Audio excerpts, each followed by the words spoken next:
mix and tear apart to understand how they do things, so that you can really learn how you do it. We also, cross-platform, as I was saying, but we also support touch, controller, keyboard, and mouse. So that's another example of a way that we don't want you to be restricted by a platform or device input on how you get into the world. You look around, there's nothing there, but you start to get some impression on what you can do. So I'm going to scale this thing up.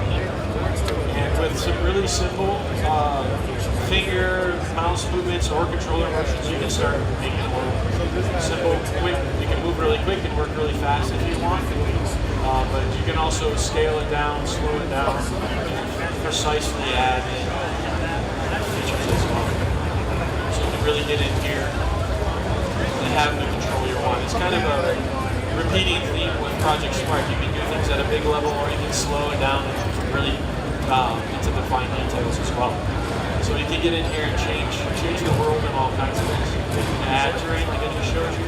Slow it down. You can also take terrain away.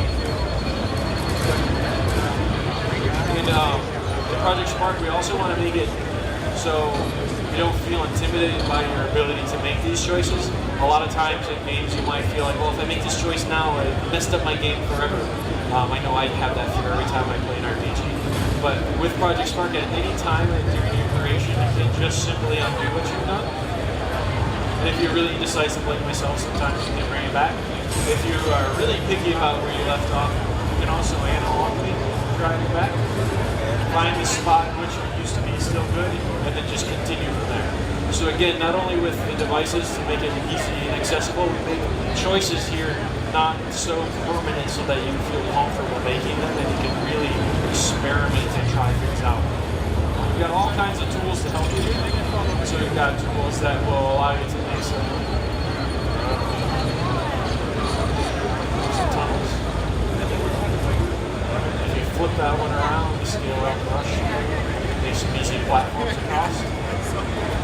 Again, simple, easy tools, nice, quick, fluid motions, natural gestures that you're used to either with your hands or with the controller. If you want to get in there now and you decide, well, this is really what I like, I want to add some color to the world, you can go to our paint mode, and your paint mode will bring up a default palette. You can change those materials in and out as you come in here to start painting.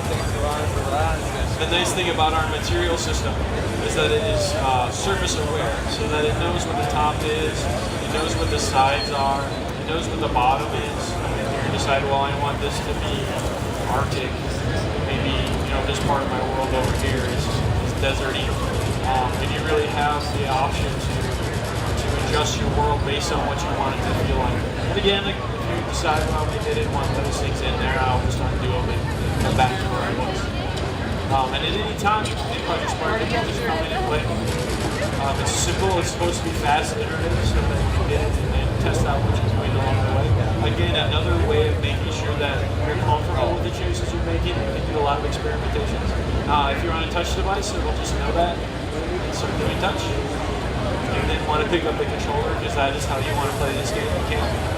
And of course, if I had keyboard and mouse up here, that would be a seamless experience as well. You can use them all at one time if you want. There's nothing stopping you from using all your body parts to play the game. So it's really, again, low barrier of entry, simple use, in and out, iterative mode of play. Once you get to a state in which you decide, well, I'm going to be a little bit more painting here. Some desert. That's some grass. That's a dead player. I want it to be a pet rock, so let's